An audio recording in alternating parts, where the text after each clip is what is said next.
My people, wetin I dey hear so? Wetin I dey hear so? Say more bad wey they don't bury finish. Say they don't go dig am out for grave again, oh. When I don't hear them, they say they don't go dig the guy out of grave again. Say police don't go dig am out for grave. Say they want do autopsy.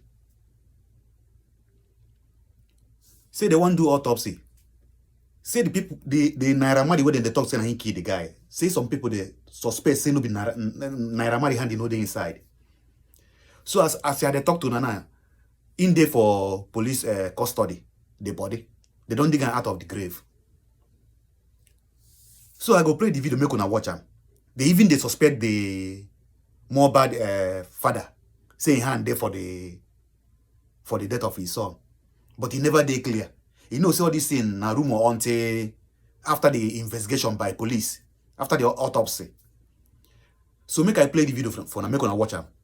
Mohbad's father is in big trouble. He has finally been exposed, and at this point, everyone is suspecting him to know more than he's telling. Some people have even begun accusing him of killing his own son, because right now, everything that this man is doing in the press is only working against him. So guys, as at the time of making this video, it was reported that Mohbad's body has been exhumed, that is dug out of the grave for autopsy and further investigation. It was said that during the exhumation process, the police kept people at distance so that there would be no distraction and there would be no crowd surrounding them. There were police tapes all around the area before his body was eventually exhumed. This means that this case is only just starting. Like, it's about to get bad. It's about to get better even, because right now, all the answers that we need, all the answers to the questions we've all been asking would be answered. An autopsy would be done. And this is where we would now know what really happened to Mohbad. Now, there have been claims that people saw blood in the casket after Mohbad's body had been removed, suggesting that he was buried alive.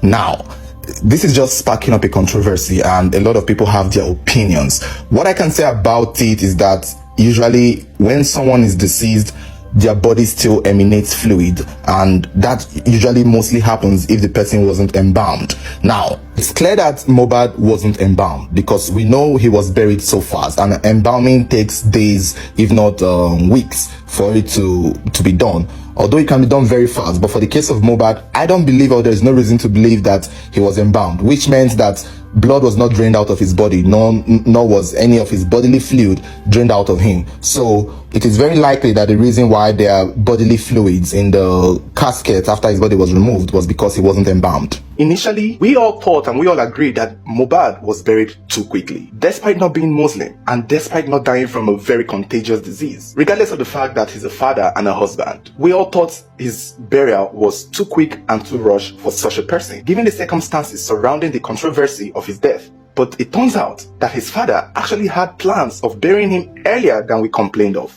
Like, we're busy complaining that this guy was buried too quick, whereas there were plans to bury him a lot earlier than he was actually buried. Mohbad died on the 12th of September 2023, somewhere in the evening, where it was announced and it became popular news on the internet. And he was buried the next day, the 13th of September 2023, towards evening in Ikorodu, in a land that they said belonged to him. And when his burial was going on, which everyone thought was a rush, people did not even have time to attend. But it so turned out that this man, Mohbad's father, actually had the idea, even had planned to bury Mohbad midnight of the same day he died. That is midnight on the 12th of September, barely 8 hours after this young man was said to have died from an unknown and undisclosed cause.